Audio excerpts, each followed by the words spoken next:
Hello, YouTube. So, I am Ryan3127, and I have, of course, this is, of course, Minecraft Sky Adventures Day 4. Um, I have decided something. Instead of streaming these and then posting them to YouTube later, um, I'm going to just record these Sky Adventures as videos meant directly for YouTube. So I'm going to record them, edit them, and post them directly to YouTube. And I'll stream something else. I don't know exactly what yet. So that means I have a little bit more flexibility in what I'm going to do. A little bit more flexibility in, well, planning out what I'm going to do in each video. And it'll make things a little bit easier for me when I do decide to put videos onto YouTube. I can work a little bit more, more linearly. So that, and of course the internet issues from last episode, they've been fixed, but I don't want to tempt fate by streaming and losing more videos. So, I did spend a good amount of time in between yesterday and today. I spent a good amount of time sitting in the world, letting things spawn in over there, letting the fish net go, and I actually got some good stuff, including this all-important piece of leather, which is very, very helpful since no cows have decided to spawn. So, also, you may notice that I seem to have gotten a lot more EMC.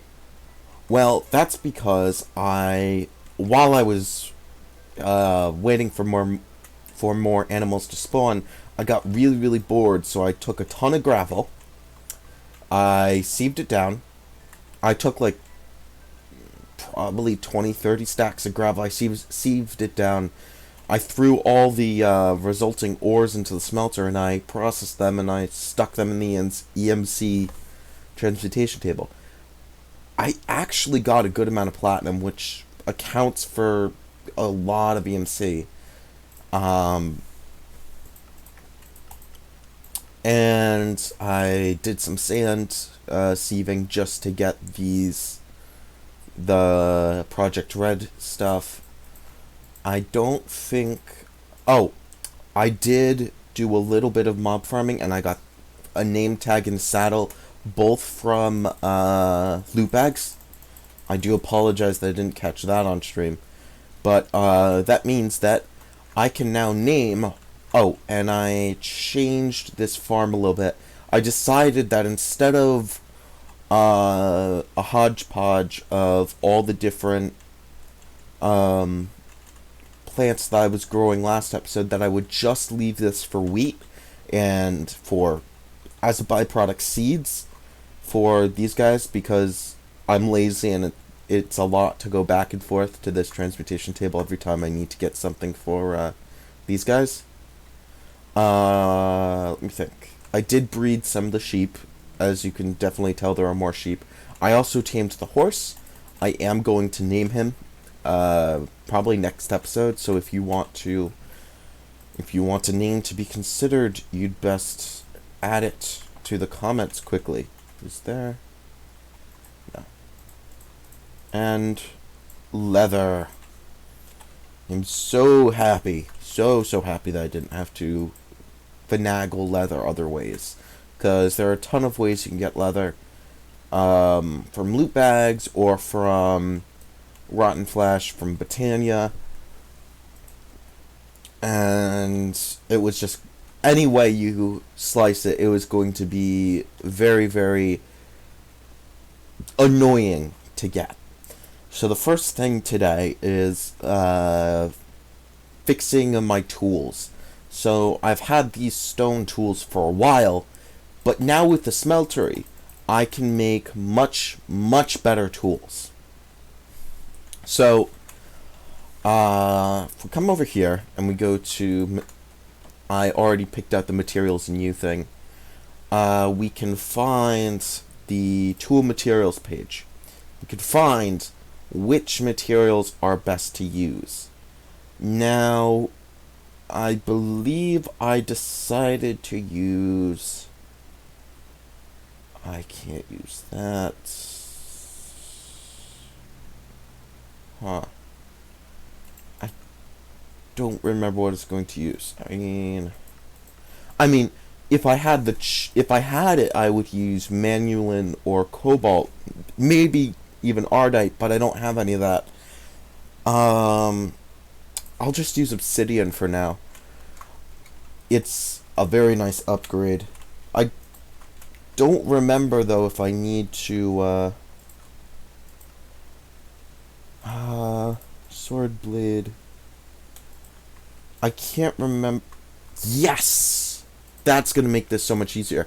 So with most crafting materials, you have to create a piece of create whatever tool you're going to create. So take the stone blade, and for the metal portion of for the metal to make the metal like tool parts, you have to stick the blade, whatever part you're making, into the casting table. You have to get 2 pieces of gold, and you have to melt them down. Once they're melted down, you build a cast so that you can... I'll show you in a minute.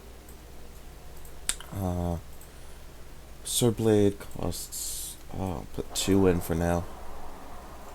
So, you got your 2 ingots of gold, and you make your cast. It does consume the sword, whatever part you're using, and now you have a cast. You can put whatever materials you want in, and it'll make a sword blade out of the material. So, is the obsidian done yet? No, we don't have to do that though. I did the same process for the ingot cast. I can't remember if I actually showed that. And now I have a sword blade cast that I don't really need. Great. So make the obsidian. I'm going to be making fully obsidian tools. And when I say fully obsidian, I do mean fully obsidian. Everything from the tool rods to the guards, or in the pickaxe and axe case, 3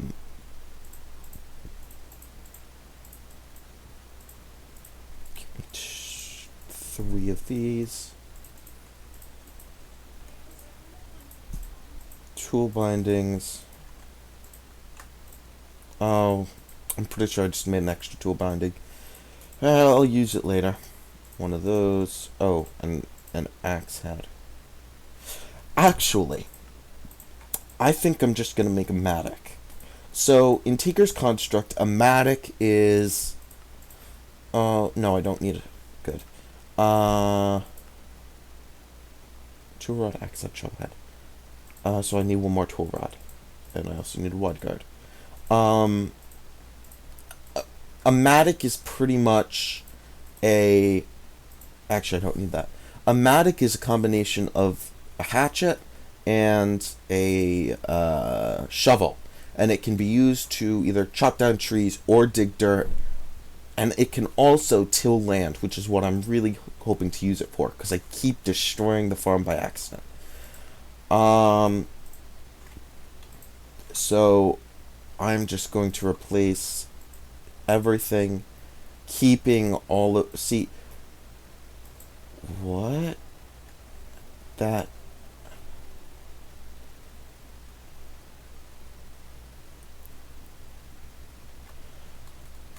You know what? I don't think I'm going to be using obsidian tool rods, because apparently they're really, really bad.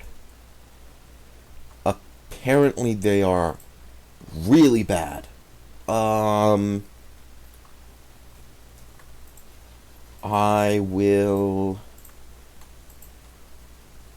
figure out what's going on later. Yeah. Yeah. Okay. That's quite weird. Oh yes. Yeah, that's good, and that's good. Ooh, I'm gonna need a nice wooden tool rod. Or so I have no idea why the obsidian tool rod is so bad, but it is apparently a thing. So great. And I've got a nice obsidian mattock, so throw away everything I don't need. Oh wait, I actually am going to want the leather. Um, Now these new tools are not the only thing that I'm going to be doing today. Of course, I've got my nice. Oh wait, did I? Good, good, good. Okay. So these obsidian tools are not the only thing that I want to do today. I also wanted...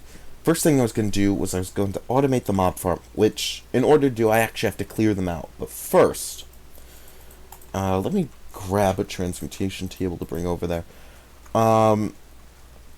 First I have to clear out the mob farm. And this is going to take me a couple minutes, because I don't actually want the creepers to blow up. I do still have mob griefing off, but I was going to say I would really prefer to get the experience and the witch. So great. Well, the witch is a thing. Where? There she is. Stop throwing health potions. Oh, she got poisoned by her own potion. That always weirded me out. When I was like first playing Minecraft, I really thought the witches should have immunity to their own potions, like to the harmful potions at least. I always thought that was like that should have been a thing. Oh, and while I am talking about Minecraft, um, I realize that not everyone is of the same, like, has had as much experience with Minecraft as I have. So I am going to start up a new series on the channel, and it is going to be an introduction to Minecraft. And when I say an introduction to Minecraft, I really do mean an introduction. It's going to assume you know nothing about Minecraft. It's not going to be in the Sky Factory or the Sky Adventures world. It's going to be in a vanilla Minecraft world. And I'm going to take people through the very basics of Minecraft, and I'm just going to do a regular playthrough. So, get me a crafting table. So, here's what we're going to do. Today we're automating the mob farm.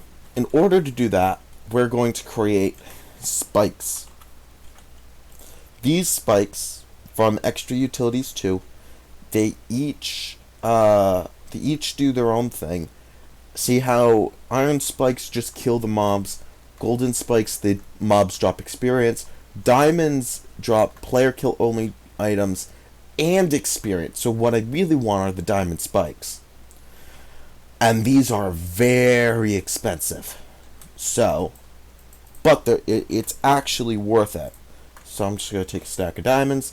I love being able to just take a stack of diamonds right out of the EMC machine whenever I need them.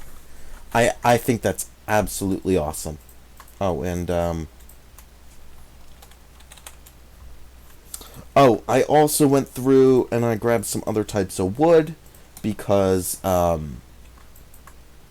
could. Actually, we'll make 4. Just so I can throw one into the EMC machine. If I believe it's like that. Yes. So, That is done. So here's how we're going to do this. You gotta go in the center. And I am going... Oh, get me a water bucket. So this is how I, I threw away all the wood. Again. Ugh.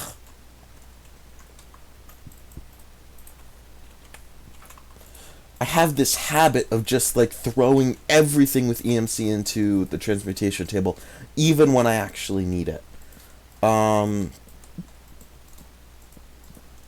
Yeah, and I know it's weird that I just did that. I just want it there so that when I do eventually expand this, I don't have to, build down so much.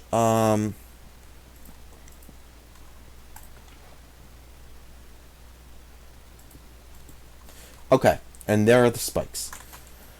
Now the next question is, how are the mobs going to get sent onto the spikes? And that is where another mod comes in. The conveyor belts from Industrial Foregoing. These things are awesome, right? One of the reasons being that, unlike most conveyor belt mods, mobs can actually spawn on them. And that is really important, right? Usually, conveyor belt mods or mods that move on something from one place to another, they count as, they either put off a light level, or they count as a block that monsters can't spawn on. And that would break this. Thankfully, however, the conveyor belts from this mod don't do that. They don't act like that. However, they are a little bit weird. Actually,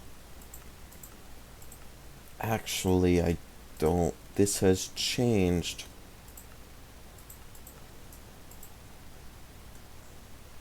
Uh-oh. This recipe has changed.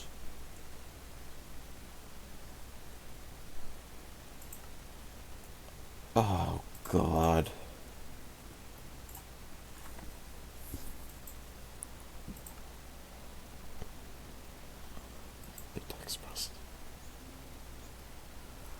This recipe has changed. Okay. Great. This recipe has most definitely changed. It used to be that you could get rubber from rubber trees, and it was going to take some doing, but I would have eventually been able to get the rubber trees up and running. But that recipe, I didn't check that recipe before I started this episode. Crap. Okay, we're gonna build our first machine. The latex processing unit. Actually, we're going to use fans. Good. From OpenBlocks. These function a little bit differently, but they're going to have to do. I don't really like these fans. I find them to be weird, and I really don't like using them, but I don't really have the time to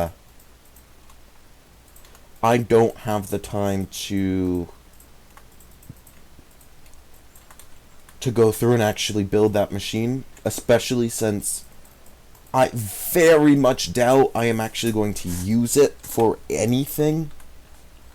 I mean, I'm sure I would use it eventually, but I just don't want to go through taking the time to actually build it right now. Yeah.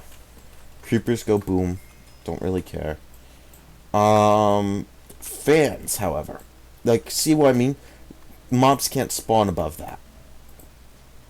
However, mobs can still spawn throughout here. So, how do fans work? Well, fans require a redstone signal, which means a lever. And you could just flick the lever on and the fans are now blowing. And the animation is pretty cool. Now, I'm sure you're wondering why I wasn't going to use the fans. Well, that's because they make this whole area. See how they push even me? Well, that can be a problem for when I'm trying to get things done. Yeah, see, they even push me outside of this enclosure, so let's just put that back. Now, the mobs, see, now whenever I'm over here, I'm going to have to fight the breeze, which is going to make me go slower, which is going to make things less efficient. Now, you're probably wondering, how are you going to get any of the mob drops that automatically drop when mobs are killed? Well, I'm glad you asked. I'm going to use a vacuum hopper. These things are cool. Vacuum hoppers suck up anything that's around them, and they place it into a connected chest. Now, this may seem interesting to make, but I actually have everything I need because of mob drops. I have the blaze powder, and I have the ender pearl. I got the ender pearl when I killed that enderman that decided to teleport out of the mob enclosure in one of the earlier episodes. And I got the blaze powder, I believe, through a loot bag. Got the Eye of Ender. I, of course, already have the obsidian that I need. And hoppers are actually pretty easy to make. I just need a couple of a single chest that gets placed there, and I surround it with iron. Let's hopper that. Now I have the vacuum hopper. I am not going to be checking this vacuum hopper a lot. So my first thought was to create an ender chest from ender storage. Then I realized I would need blaze rods, which, I mean, I could build the compactor to get. And then I was like, yeah, no. So instead, I am just going to build a nice... Well, I'm going to start with the chest. Eventually, later, I'm going to go through getting these special chests that will store more things. So let's just stick this. Oh, and if you're wondering, this is the reason why I made the ceiling so high. It was so that I could place this chest up here. And make the outputs... Oh...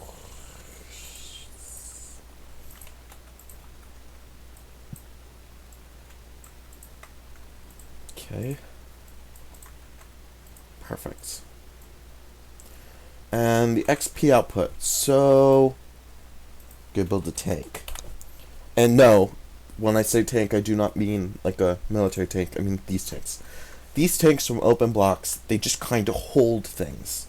And they're really nice because you can destroy them and they keep whatever they're holding. So, need obsidian and glass. And these can be used for anything, right? These can be used to hold water, lava, or, in this case, experience. Just gonna pop one down over there. And put the experience output. Yes! So that should be all set up now. I shouldn't have to do anything else except wait and hope that it works, because there's a very good chance that something went wrong. Open Blocks can be finicky. It's a weird mod, right? So sometimes in Minecraft there are just mods that are just weird, and working with them takes a lot of patience, and it takes a lot of Googling. A lot of the magic mods and the more techie mods that I get into later, that I will get into later, in order to like get anywhere in them, if you don't have like a lot of experience with them, you're going to have like their Wikipedia page open on, like in the background. Like,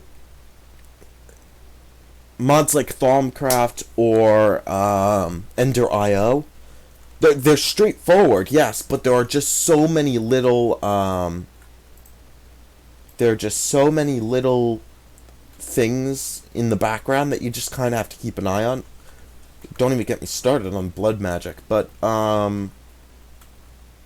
yeah, it works. Yay, it actually works. So let's see.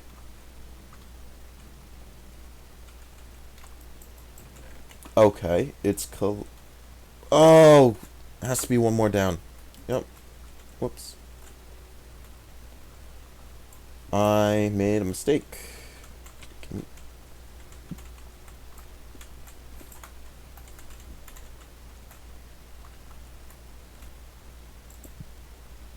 Yeah, so I made a mistake there. The whole thing has to be one more down in order to actually... Oh.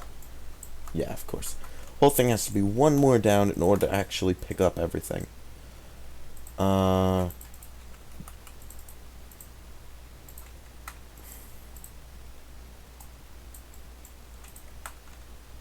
now if I throw something down here, it should get picked up. And it gets automatically deposited into that chest. And now, let's just hope that these diamond spikes do their job correctly. Which I think they shall. See what I said when I said open blocks can be finicky? That doesn't even, like... Crap!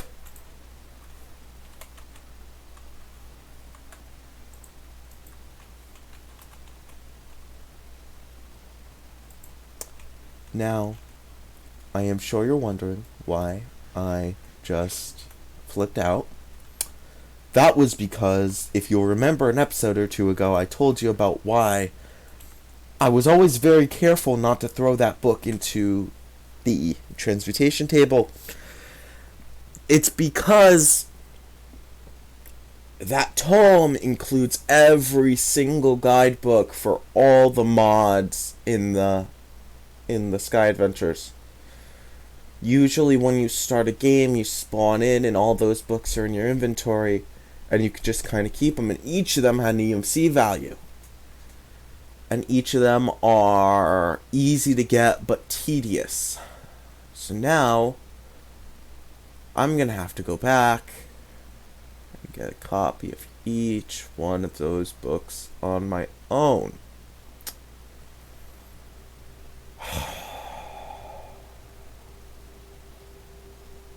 Sorry. Anywho, I think on that note, I am going to end this episode here. We actually got things done. The mob farm is now automatically farming mobs, and let's see. Let me just make sure there's no errors. Nope, no errors. Although, next episode we will be expanding this chest to actually hold more stuff. Wow, okay.